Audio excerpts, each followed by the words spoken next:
Eiji Aonuma sat in his office, wondering when he could make a real video game. He had been working on this golf game for the NES for God knows how long, when suddenly Miyamoto entered the office. There was a deadly silence as everyone waited for what he would say.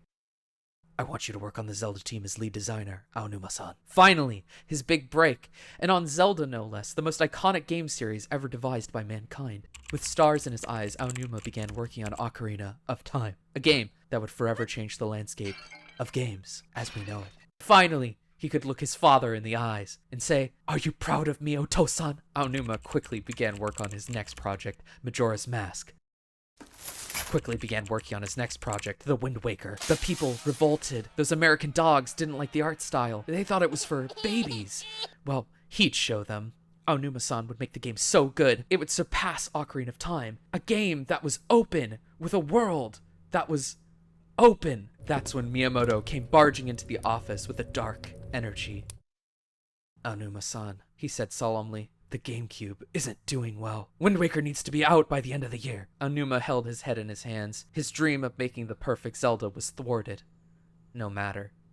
He'd fix it in the sequel, Wind Waker 2. But once Wind Waker came out, it was a financial disappointment. Aonuma knew that to save the franchise, he'd have to make a Hail Mary. He'd need to make a soulless cash grab of a game that pandered to all the expectations of the Western Zelda fanbase. A game that was so teen it would be rated teen. And that game was Twilight Princess. With his hands sullied in blood, Aonuma was ready to finally begin working on Wind Waker 2. Maybe now, with some time, fans would appreciate the charming art direction and the open-ended, open-world design. But then, Miyamoto came in once more, with an arm wrapped tightly around a new boy, Hidemaru Fujibayashi. Who was this kid? And why was he wearing anime convention badges? "This, Aonuma-san," said Miyamoto, "is the new director of The Legend of Zelda." All at once, Aonuma's dreams had been shattered. This man would make the next Zelda game? It was a betrayal. But in a shocking twist, and to Aonuma's delight, he created the Final Fantasy XIII of Zelda. Aonuma knew that he needed to step up to the plate and finally make an open-world, cel-shaded game, the game of his dreams, packed full of content. It was time for the Zelda Breath of the Wild game.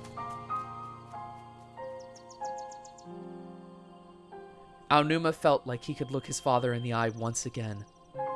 And with the high of having made Breath of the Wild, he quickly began work on the sequel to Breath of the Wild. But then, that dog Hidetaka Miyazaki and his George R.R. Martin. I've played some video games. I'm not a big video gamer. They had lore that completely blew Breath of the Wild out of the water. Gameplay that was so good you'd swear it was a linear game. And dungeons. Oh, so many. Even the lowest of games journalists are agreeing that the game was better than Breath of the Wild. Aonuma knew he had to delay the sequel.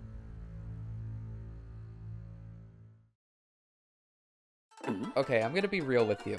When I first played Breath of the Wild, I did have fun, but the more time I sank into it, the less fun I was having. I started to see through its systems, and I became disillusioned. I tried 100% the game's shrines, and by the end, I felt like I wasted my time. Breath of the Wild 2 is probably going to improve on a lot, and I'm excited for it. But pretending like the first Breath of the Wild was one of the best games ever created isn't really going to make its sequel any better, is it? Before we talk about the bad, I want to make it clear that I don't think this is a terrible game, it's just a flawed one. Breath of the Wild is fun to traverse in. Paragliding, climbing, shield surfing, everything except for those godforsaken horses. It's like a foot, it's not going to kill you.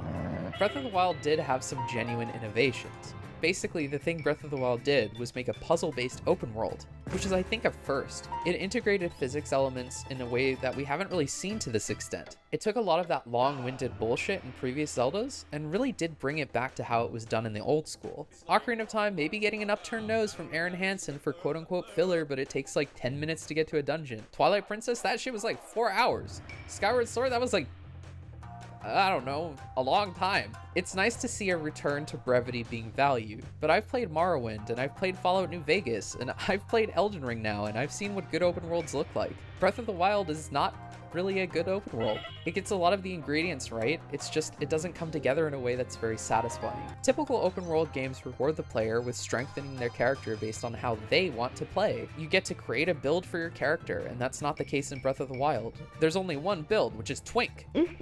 In spite of the open world and being open-ended in design, Breath of the Wild is about railroading you into one playstyle, especially after finishing the main quest, and that playstyle is a shrine completion game. Breath of the Wild is basically an open-world RPG without an experience-based system. In a more traditional RPG like Dark Souls, killing enemies or exploring the world generally nets you currency, and you can spend that on your health, stamina, strength, intelligence, whatever you want.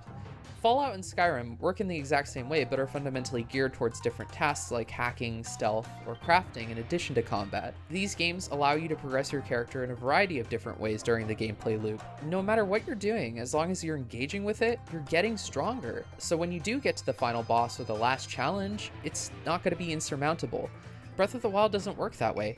Link doesn't level up in a traditional sense, so much so that you can go straight to the final boss immediately. Morrowind allowed you to do this, but you had to have insane knowledge of its systems. In this case, your strength is based off of what kind of weapon you're using, and so all you have to do is just go get a really good weapon and then go whack the final boss.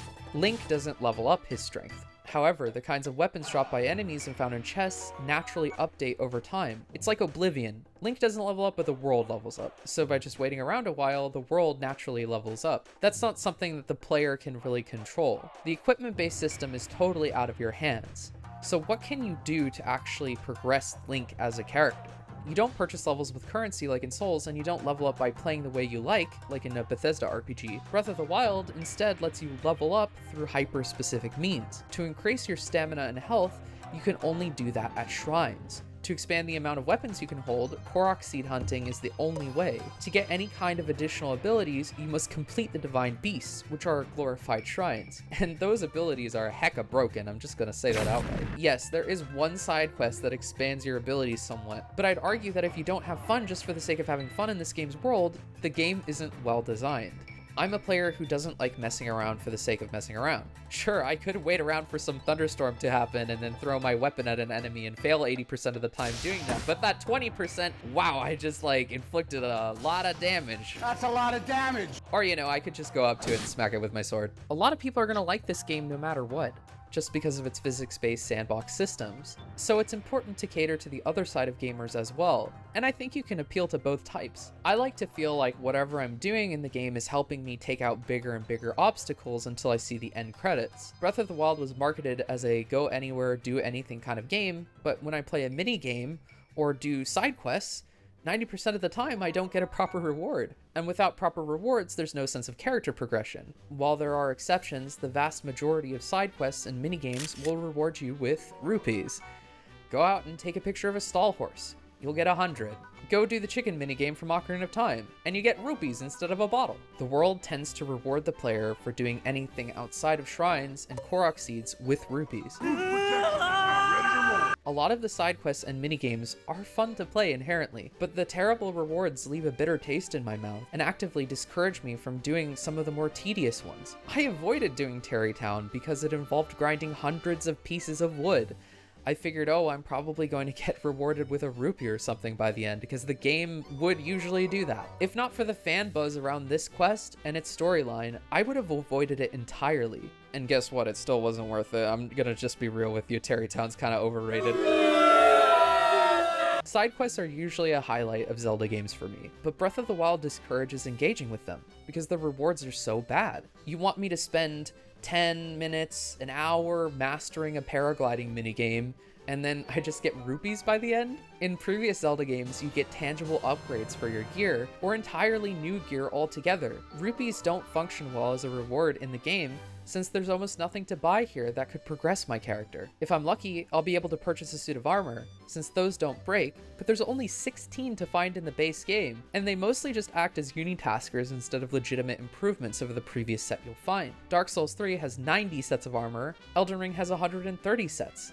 They aren't unitasking in the same way that Breath of the Wild does, but they are fashionable and collectible. You are maidenless. Any fully upgraded piece of armor in Breath of the Wild will just break the game anyway. It makes it too easy for you in the long run to upgrade. Joseph Anderson went into all this in his video essay about Breath of the Wild. Instead of percentage modifiers, Nintendo used this batshit insane subtraction system which makes it so low armor players get destroyed, high armor players take absolutely no damage, and people in the middle have to play a game of chicken on whether or not they should upgrade their armor to make the game a little easier, but not too much because otherwise they'll ruin the game by blocking all incoming damage. I'd argue armor isn't common enough of a find, and is too broken to really feel that sense of character progression I'm looking for. If you're not getting any rewards from minigames or side quests, then surely you'd get them from fighting enemies in the world, right? Nah, not really either. Engaging in Breath of the Wild's combat punishes you. For the first few hours of the game, I was having fun raiding camps, but I soon realized that I was getting rewarded just as poorly as doing side quests and minigames. But this time, I'd be using my breakable weapons to find more of the same or worse breakable weapons. At best, the game rewarded me with a gem, at worst it was flipping arrows.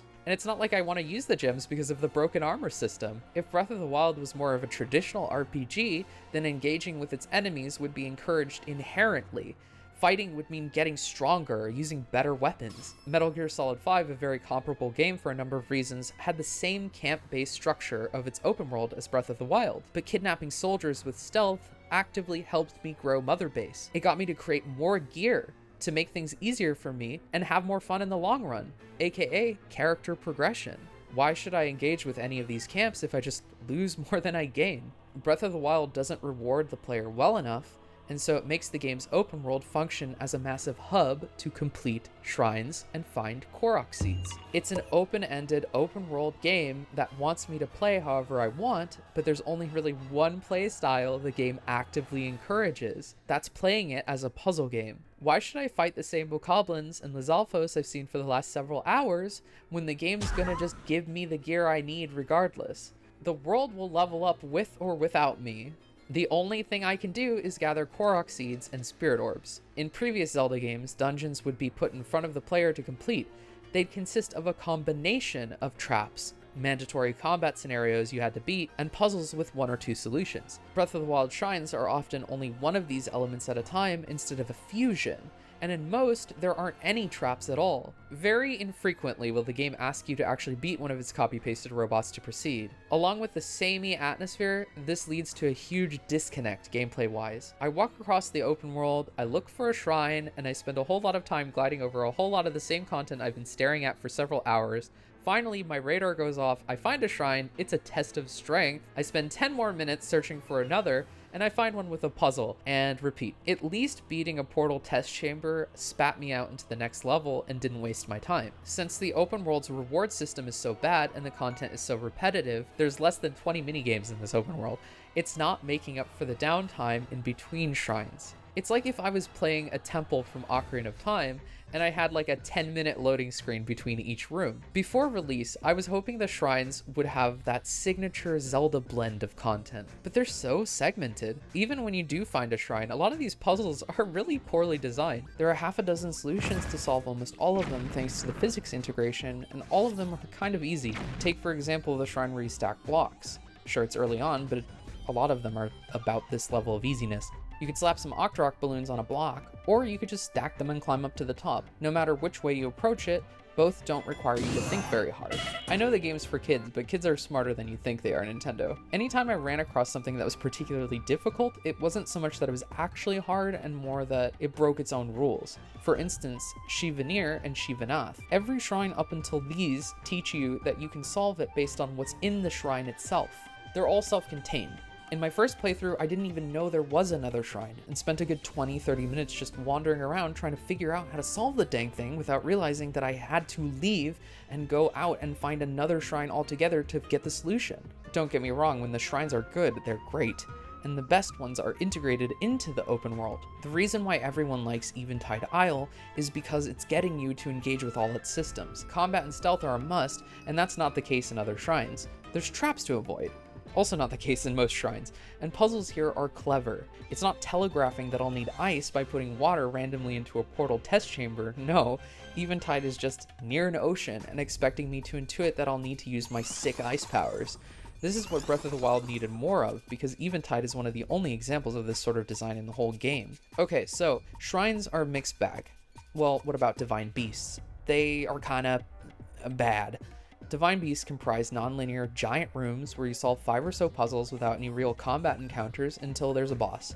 Each divine beast has a gimmick where you use the Sheikah Slate to help solve the dungeon, but there's no real enemy variety to spice things up, and no traps, and the exploration is fairly weak. In spite of the game supposedly harkening back to Zelda 1, I'd argue something like Link to the Past captured Zelda 1 far more as an iteration upon it than Breath of the Wild. Zelda 1, there were 9 dungeons to find, all with unique layouts, puzzles, and some new enemies you've not seen up to this point. Exploration was a must, and what was guaranteed in each was a hidden item that would unlock new areas, and it would be a new way to engage with the combat differently and make life easier. Variety is the spice that makes Zelda 1 and its sequels fun. It reinforces the exploration. Link to the Past aimed to surpass Zelda 1 in variety, and in doing so, made it so that you were excited to see what new things the game had to offer as you progressed. Breath of the Wild's world has almost no mystery or awe compared to previous games because of its poor reward system, yes, but also because of its lack of variety. When you told me that there was going to be a Zelda game that was open world based on the design philosophies of Zelda 1, I didn't expect an easy-ass Portal game with an open world acting as a massive hub for physics-based gameplay. I was expecting at least 20 proper dungeons in addition to maybe, 60 shrines, and these dungeons would be shorter than previous Zelda games, yes, but each one would be unique. You'd fall into a hole and end up in some unique looking ruin from a long-lost civilization. You'd find one behind a waterfall, and it would be insane. You'd find new gear and puzzles and enemies that you've never seen before, with a boss at the very end. That's Zelda 1. It's that unique blend of exploration, puzzles, and combat that makes Zelda Zelda. Elden Ring captures that same energy of Zelda 1, minus the puzzles, more exactly than Breath of the Wild, locking away swaths of content behind hidden walls to keep you on your toes, tons of variety in locations and bosses and enemies, and it properly rewards the player. Here in Breath of the Wild, you know what you're gonna get with very few exceptions. What's around this corner? It's probably gonna be a shrine. Even in a cool location like one of the 4 mazes, it's a shrine at the end. Even at the end of Cass's Riddle, there's a shrine, and that's if you're lucky. There are only about 10 enemies in Breath of the Wild, not counting reskins, and there's over twice as many in Ocarina of Time, a game from 1998. Fighting the mini-bosses in the open world like the Hinox doesn't reward you well, and it's one of the 6 mini-bosses that are copy-pasted throughout this game. Master Koga aside, there's only 5 actual bosses and they all reuse the same aesthetics. Variety is dead in Breath of the Wild. When you stop seeing new things, that sense of exploration is killed. You stop seeing new things very quickly in this game. Along with completely broken systems, I think a lack of good rewards and variety is what Breath of the Wild needed to match up to the great open worlds of old, like Morrowind or Fallout New Vegas. Morrowind and Fallout had bad combat, but their worlds were far more believable, their quests far more unique and intuitive. There were several legendary weapons you can find in Morrowind, boots of blinding speed and levitation, and since they were traditional RPGs, everything you did actually mattered and progressed your character. And yes, there was copy pasting, but not to the degree of Breath of the Wild. There was more than just 1.5 dungeon types, more than 10 enemies to discover, and they were proper open worlds. Breath of the Wild feels like a normal linear Zelda game, with its content spread as thin as humanly possible, hacked up and scattered into an empty open world. Elden Ring just came out and is infinitely more dense. It has 20 proper dungeons, all with unique assets, 20 incredible bosses that aren't copy-pasted ad nauseum. It doesn't have paragliding, and it doesn't have climbing, but it still gives you access to its world in a fun way that encourages actually exploring it and not flying over everything. I don't think Breath of the Wild is a step in the wrong direction, and I'd much rather see a sequel to this than a sequel to Skyward Sword or Twilight Princess. Since Breath of the Wild 2 is recently delayed, here are some things that I think would be fairly easy to integrate while also improving upon the core of the game. I'm going to make different points than that there should just be more traditional Zelda dungeons because everyone and their mom already thinks that. I'm sure Breath of the Wild 2 is going to have those. These points I'm going to make are fairly undiscussed here on YouTube, and I think would go a long way to helping the sequel actually iterate upon the flaws of the first. The first thing I think should be to fix the healing system. Doing this has potential to reward the player in the long run. Pausing the game freezes time and consume as much as you like of raw fruits and whatever. You don't need to cook them to heal yourself. Imagine if in Fallout you could pick up stim packs from trees and just use them ad nauseum. That's basically what Breath of the Wild did. All you have to do is prevent raw ingredients from being able to heal you, and then have bento boxes or something equivalent that you can use to store cooked food that will heal you in a limited quantity. You could also expand the system to include bottles for things like potions and stamina regeneration. Now the player can find bento boxes and bottles in the world to make more dishes to eat on a regular basis. By limiting something that is broken, we've created opportunities for the player to discover things in the open world and get stronger. These are rewards that could be integrated into side quests and exploration. Second, adjust weapon breakability. As it exists now, if it's not going for a traditional RPG, then I think weapon breakability is essential to this game. But you should be able to find blueprints for weapons in the open world, and with one, you could be able to reinforce your weapons with crafting materials, make them stronger, prevent them from breaking quite as fast. You could even get blueprints for weapons that are way ahead of you in quote-unquote level, and use rare materials to craft weapons that are really powerful. You could find blueprints at enemy camps as the reward. It's something that you could keep forever. It would make the pill of breakable weapons much easier to swallow. Third, there needs to be spirit orbs everywhere. You know the shrines where there's really nothing in them? Blessing shrines? Some of these don't even have challenges before them. And you know tests of strength? Or even the really bad ones? That's 40 plus shrines right there. So instead of having these mediocre and poor shrines, place the spirit orbs in chests around the open world and give them to stores for you to buy with rupees, and make it so that when you play minigames, you could actually reward the player with them. If you put them in a chest instead of a shrine, it teaches players that chests can contain anything and gets the player more excited for the prospect of opening one and seeing what's inside, as opposed to the lack of mystery of seeing a shrine and the disappointment of not being rewarded with anything actually good. 4. Enemy variety needs improving, like a lot of improving. In the case of Breath of the Wild 1, there was a lot of time and energy that went into the Bokoblin AI specifically, and I don't think it was worth the gimmick of having them kick a bomb back to you. There's so few enemies you'll see in this game, and there was a lot of resources that went into the wildlife system, and that didn't even really get used beyond the plateau. It would have been better to cut the wildlife and just make more enemies. It's also worth noting that From Software took monsters from their backlog to populate the open world in Elden Ring. Nintendo could pull from Wind Waker, Twilight Princess, Skyward Sword, and add so many more enemies to this game. If you're reaching into Wind Waker to grab Korok models, you could probably do that with Tektites, Redeads, Pose, Likes, P-Hats, Dekubabas, Skulltula, Bubbles, Chilthos, Darknuts, Tileworms, etc. Work smarter, not harder. 5. Let us unlock optional powers for the Sheikah Slate. Look, in Ocarina of Time, your music acted as a sort of proto-Sheikah Slate with 12 abilities, and you could find those throughout the world, and a lot of them were just optional. Give us things like a Sheikah Slate power that'll let us change the wind, let us paraglide faster in a certain direction, an ability that dissipates storms for an easier time climbing, an ability that allows grass to grow for some impromptu stealth in certain areas. These aren't broken like Mipha's Grace and the Divine Beast powers.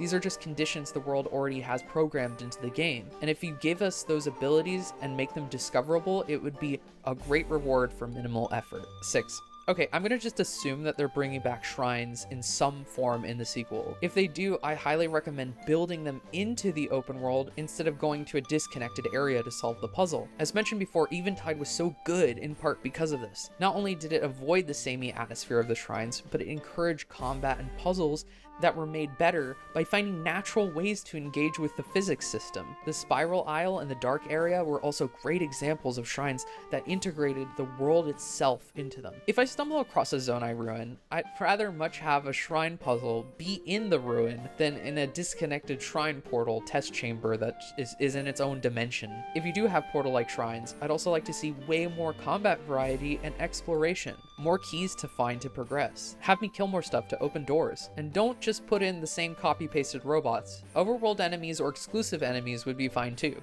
7. Let us train animals besides horses to ride. We can already ride them, but we can't collect them, and it's honestly like a no-brainer. It lets players find something else in the world that they can potentially keep. 8. Improve the armor system. Make it so that materials that you find for upgrading armor are instead used for reinforcing weapons. And have it be so that you can unlock upgraded versions of armor by doing side quests, minigames, and exploring. Say you have the armor that makes you climb faster. You find that at the top of a mountain, and then you play a climbing minigame and you get an upgraded version of that armor with better speed. Then you beat a mountain-based dungeon, and then you get another piece of armor with that additional speed, as well as more stamina and more defense. You could do any in any order, it's just a boosted version of each armor, and that would help a lot. Give you 3 times the potential to find more in the world. 9.